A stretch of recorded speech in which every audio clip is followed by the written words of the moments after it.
un nouveau cri d'alarme lancé par les acteurs de la protection de l'enfance. À l'occasion de la journée des droits de l'enfance, ils se sont mobilisés devant l'hôtel du département du Pas-de-Calais. Ce matin, ils réclament plus de structures d'accueil et de soins alors que le gouvernement veut faire des économies. Les explications d'Aurélie Cabot. Combien d'enfants sont encore victimes de violences physiques? Ces anges gardiens de la protection de l'enfance sont en colère.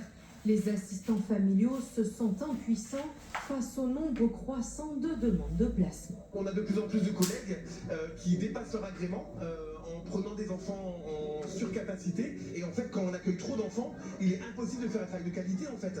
Sur 7000 enfants suivis par l'ASE du Pas-de-Calais, seulement 20% sont placés dans des structures spécialisées, faute de place.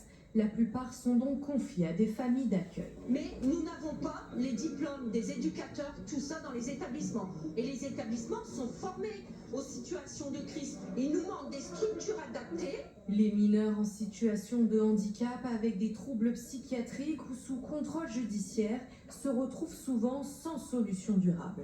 Ces 300 enfants qui sont dans des maisons départementales de la solidarité toute la journée, sans soins, sans accès à l'école. Comment on veut construire des citoyens demain de premier ordre si aujourd'hui ils sont déjà délaissés par l'aide sociale à l'enfance? C'est pas possible. Dans le département, les 1900 assistants familiaux espèrent attirer de nouveaux professionnels pour les épauler dans leur mission d'accompagnement.